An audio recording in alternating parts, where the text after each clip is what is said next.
Modify ಮಾಡಿಸಿದ ಸೈಲೆನ್ಸರ್ಗಳನ್ನ ಐಷಾರಾಮಿ ಬೈಕ್ಗಳಿಗೆ ಅಳವಡಿಸಿ ಶಾಲಾ ಕಾಲೇಜು, ಲೇಡೀಸ್ ಹಾಸ್ಟೆಲ್ ಸೇರಿದಂತೆ ಕಾಲೇಜು ಯುವತಿಯರು ಸಂಚರಿಸುವ ರಸ್ತೆಗಳಲ್ಲಿ ಚಮಕ್ ಕೊಡುತ್ತಿದ್ದ ಪುಂಡರಿಗೆ ಸಂಚಾರಿ ಪೊಲೀಸರು ಬಿಸಿ ಮುಟ್ಟಿಸಿದ್ದಾರೆ.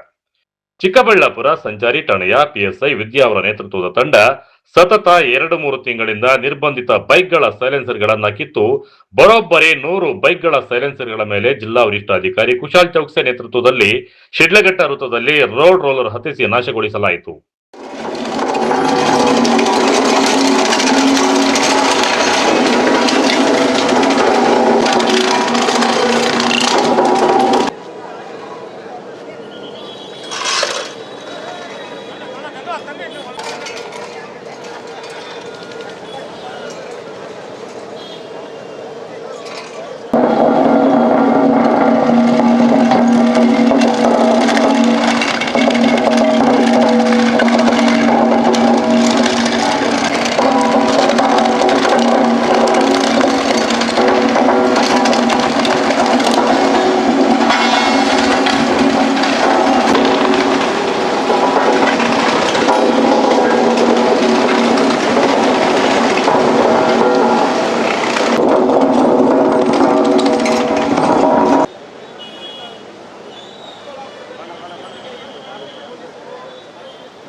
ಎಲ್ಲರಿಗೂ ನಮಸ್ಕಾರ. ಇದನ್ನು ನಾವು ಚಿಕ್ಕಬಳ್ಳಾಪುರ ಟೌನಲ್ಲಿ ನಮ್ಮ ಚಿಕ್ಕಬಳ್ಳಾಪುರ ಟ್ರಾಫಿಕ್ ಸ್ಟೇಷನ್ದವರು ಏನು ಮಾಡಿಫೈಡ್ ಸೈಲೆನ್ಸರ್ಸ್ ಗಾಡಿಯಲ್ಲಿ ಆಫ್ಟರ್ ಮಾರ್ಕೆಟ್ ಆಲ್ಟರ್ ಸೈಲೆನ್ಸರ್ಸ್ ಏನು ಯೂಸ್ ಮಾಡ್ತಾ ಇದ್ದಾರೆ, ಅದಕ್ಕಿಂತ ತುಂಬ ನಾಯ್ಸ್ ಸೊಲ್ಯೂಷನ್, ಸೌಂಡ್ ಪೊಲ್ಯೂಷನ್ ಆಗ್ತಾಯಿದೆ. ಅದನ್ನು ನಾವು ಸೀಸ್ ಮಾಡಿದ್ದೀವಿ. ಲಾಸ್ಟ್ 2-3 ಮಂತ್ಸಲ್ಲಿ 100 ಸೈಲೆನ್ಸರ್ಸ್ ಅದನ್ನು ನಾವು ಡಿಸ್ಟ್ರಾಯ್ ಮಾಡಿದ್ದೀವಿ. ಇದು ಕಂಟಿನ್ಯೂಸ್ ಒಂದು ನಾವು ಮಾಡ್ತಾಯಿದ್ದೀವಿ ಈ ಪ್ರೋಗ್ರಾಮ್ಗೆ. ಇದು 3ನೇ ಬಾರಿ ನಾವು ಮಾಡ್ತಾ ಇದ್ದೀವಿ. ಲಾಸ್ಟ್ 2 ಇಯರ್ಸಲ್ಲಿ ಮೋರ್ ದೆನ್ 600 ಸೈಲೆನ್ಸರ್ಸ್ಗೆ ನಾವು ಡಿಸ್ಟ್ರಾಯ್ ಮಾಡಿದ್ದೀವಿ. ಈ ಬಾರಿ 100 ಸೈಲೆನ್ಸರ್ಸ್ ನಮಗೆ ಸಿಕ್ಕಿದ್ದು.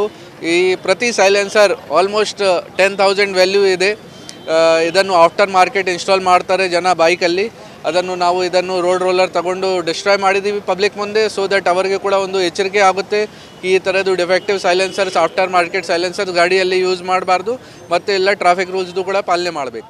ಇನ್ನು 5,000ದಿಂದ ಲಕ್ಷಾಂತರ ರೂಪಾಯಿ ಮೌಲ್ಯದವರೆಗೂ ಸೈಲೆನ್ಸರ್ಗಳನ್ನ ಬೈಕ್ಗಳಿಗೆ ಅಳವಡಿಸಿ ಹೆದ್ದಾರಿ, ಜನನಿಬಿಡ ರಸ್ತೆಗಳು, ಕಾಲೇಜು, ಕ್ಯಾಂಪಸ್ಗಳು ಸೇರಿದಂತೆ ಹಲವೆಡೆ ಪುಂಡರು ಕರ್ಕಶ ಶಬ್ದ ಮಾಡುತ್ತಾ ಸಾರ್ವಜನಿಕರಿಗೆ ಕಿರಿಕಿರಿ ಉಂಟು ಮಾಡ್ತಾ ಇದ್ರು. ಚಿಕ್ಕಬಳ್ಳಾಪುರ ಜಿಲ್ಲಾ ಪೊಲೀಸರು ಎಚ್ಚೆತ್ತುಕೊಂಡು ರಸ್ತೆ ಸಂಚಾರಿ ನಿಯಮಗಳನ್ನು ಉಲ್ಲಂಘಿಸಿ ಪರಿಸರ ಮಾಲಿನ್ಯ ಉಂಟು ಮಾಡಿ ಪುಂಡಾಟ ಮೆರೆದಿದ್ದ ಬೈಕ್ ಸವಾರರಿಗೆ ಸಂಚಾರಿ ಪೊಲೀಸ್ ಪಿಎಸ್ಐ ವಿದ್ಯಾ ಅವರ ತಂಡ ಸತತ 2-3 ತಿಂಗಳಿಂದ ಕಾನೂನು ಬಾಹಿರ ಸೈಲೆನ್ಸರ್ಗಳನ್ನ ವಶಪಡಿಸಿಕೊಂಡು ಇದೀಗ ಅವುಗಳನ್ನು ನಾಶಪಡಿಸುವ ಮೂಲಕ ಪೊಲೀಸರು ಎಚ್ಚರಿಕೆ ನೀಡಿದ್ದಾರೆ.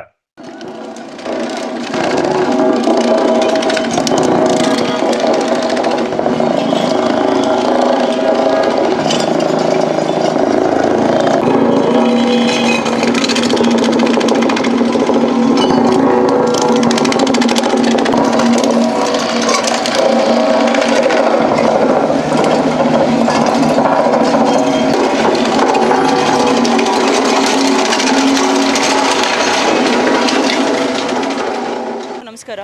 ವಿದ್ಯಾಶ್ರೀ ಅಂತ, ಟ್ರಾಫಿಕ್ ಸಬ್ ಇನ್ಸ್ಪೆಕ್ಟರ್. ಚಿಕ್ಕಬಳ್ಳಾಪುರದಲ್ಲಿ ಸಂಚಾರ ವಿಚಾರಕ್ಕೆ ಬಂದಾಗ ಸಿಟಿಯಲ್ಲಿ ಆಲ್ಟರ್ ಸೈಲೆನ್ಸರ್ಸ್ ಅಥವಾ ಡಿಫೆಕ್ಟಿವ್ ಸೈಲೆನ್ಸರ್ಸ್ ತುಂಬ ಅವಳಿ ಜಾಸ್ತಿ ಆಗಿತ್ತು. ಸೊ ಈ ವಿಚಾರವಾಗಿ ನಮ್ಮ ಮಾನ್ಯ SP ಸಾಹೇಬರು ಹಾಗೂ DYSP ಸಾಹೇಬರು ಮತ್ತು ನಮ್ಮ ಅಡಿಷನಲ್ SP ಸಾಹೇಬರು ನಮಗೆ ಈ ಮಾರ್ಗದರ್ಶನ ನೀಡ್ತಾರೆ. ಈ ಥರ ಆಲ್ಟರ್ ಸೈಲೆನ್ಸರ್ಸ್ ತೆಗೆಸಬೇಕು, ಇದರಿಂದ ತುಂಬ ಕರ್ಕಶವಾದ ಸೌಂಡ್ ಬರುತ್ತೆ, ಸೊ ಇದರಿಂದ ಪಬ್ಲಿಕ್ ಕೂಡ ನ್ಯೂಸೆನ್ಸ್ ಇರೋದರಿಂದ ತೆಗೆಸಬೇಕು ಅಂತ ತಿಳಿಸ್ತಾರೆ. ಸೊ ನಾವು ಈ ವಿಚಾರವಾಗಿ ಮುಂಚೆ ಎಲ್ಲ ಕಡೆ ರೌಂಡ್ಸ್ ಮಾಡ್ತೀವಿ. ಫಸ್ಟು ಎಲ್ಲೆಲ್ಲಿ ಹೆಚ್ಚಾಗಿದೆ, ಯಾವ ರೋಡ್ಗಳಲ್ಲಿ ಹೆಚ್ಚಾಗಿ ಆಲ್ಟರ್ ಸೈಲೆನ್ಸರ್ಸ್ ಬಳಕೆ ಮಾಡ್ತಿದ್ದಾರೆ ಅನ್ನೋದು ನಾವು ಫಸ್ಟು ನೋಡಿದ್ವಿ. ಅದಾದಮೇಲೆ ಎಲ್ಲ ಜಂಕ್ಷನ್ಗಳಲ್ಲಿ ಪ್ರತಿದಿನ ಕಾರ್ಯಾಚರಣೆ ಮಾಡಿದ್ದೀವಿ. ಪ್ರತಿದಿನ 5ರಿಂದ 6 ಸೈಲೆನ್ಸರ್ಸ್ ನಾವು ತೆಗೆಸಿದ್ದೀವಿ ನಾವು. ಸೊ ಈ ಟೈಮಲ್ಲಿ ಸ್ವಲ್ಪ ಬೇಡ ಅಂತ ಹೇಳಿ ರಿಕ್ವೆಸ್ಟ್ ಮಾಡ್ತಾಯಿದ್ರು ಪಬ್ಲಿಕ್, ಬಟ್ ನಾವು ಅವರಿಗೆ ಕನ್ವೆ ಮಾಡಿಬಿಟ್ಟು ಇದರಿಂದ ಸಮಾಜಕ್ಕೆ ತೊಂದರೆ ಆಗುತ್ತೆ ಮತ್ತು ರೋಡಲ್ಲಿ ಹಾಸ್ಪಿಟಲ್ಸ್ ಎಲ್ಲ ಇರುತ್ತೆ, ಸೊ ಆ ಸೌಂಡಿಂದ ಬೇರೆಯವರಿಗೆ ತೊಂದರೆ ಆಗುತ್ತೆ, ಮಕ್ಕಳಿಗೆ ತೊಂದರೆ ಆಗೋದ್ರಿಂದ ನಾವು ಅವರಿಗೆ ತಿಳುವಳಿಕೆ ಮೂಡಿಸಿ ಆಲ್ಟರ್ ಸೈಲೆನ್ಸರ್ಸ್ ಇವತ್ತು 100 ಸೈಲೆನ್ಸರ್ಸ್ ತೆಗೆಸಿದ್ದೀವಿ. ನಮ್ಮ ಕಾರ್ಯಾಚರಣೆ ಇನ್ನೂ ಮುಂದುವರಿಯುತ್ತೆ.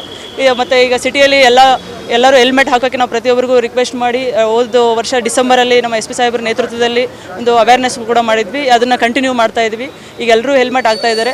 ಸೊ ನಮಗೋಸ್ಕರ ಆದರೂ ನಾವೇ ನಮ್ಮ ತಲೆ ನಮ್ಮ ಸೇಫ್ಟಿಗೋಸ್ಕರ ನಾವು ಪ್ರತಿಯೊಬ್ಬರು ಹೆಲ್ಮೆಟ್ ಹಾಕಬೇಕು. ಹಾಗೂ ಮೂಲ ದಾಖಲಾತಿಗಳಾದ ಇನ್ಶೂರೆನ್ಸ್ ಇರ್ಬೋದು, DL ಮತ್ತು RC ಫಿಟ್ನೆಸ್ ಮೇಂಟೈನ್ ಮಾಡಬೇಕು. ಪೊಲ್ಯೂಷನ್ ಸರ್ಟಿಫಿಕೇಟ್ಸ್ನೆಲ್ಲ ನಾವು ಕರೆಕ್ಟಾಗಿ ದಾಖಲಾತಿಗಳು ಇಟ್ಕೊಂಡಾಗ ನಮಗೆ ಯೂಸ್ ಆಗುತ್ತೆ. ಇದರಿಂದ ನಮಗೆ ಫ್ಯೂಚರ್ಗೆ ಒಳ್ಳೆಯದಾಗುತ್ತೆ.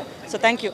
ಒಟ್ಟಾರೆ ರಸ್ತೆ ಸಾರಿಗೆ ಸಂಚಾರ ನಿಯಮಗಳನ್ನು ಉಲ್ಲಂಘಿಸಿ ಮನಸೋ ಇಚ್ಛೆ ಸೈಲೆನ್ಸರ್ಗಳನ್ನ ಮಾರ್ಪಡಿಸಿ ಸಾರ್ವಜನಿಕರಿಗೆ ಕಿರಿಕಿರಿ ಉಂಟು ಮಾಡುತ್ತಿದ್ದ ಪುಂಡರಿಗೆ ಚಿಕ್ಕಬಳ್ಳಾಪುರ ಸಂಚಾರಿ ಠಾಣಾ ಪೊಲೀಸರು ಸರಿಯಾಗಿ ಬುದ್ಧಿ ಕಲಿಸಿದ್ದಾರೆ. ಕ್ಯಾಮರಾಮನ್ ಪ್ರವೀಣ್ ಜೊತೆ ಕೆಳವರ ಅರುಣ್, MMT ನ್ಯೂಸ್, ಚಿಕ್ಕಬಳ್ಳಾಪುರ.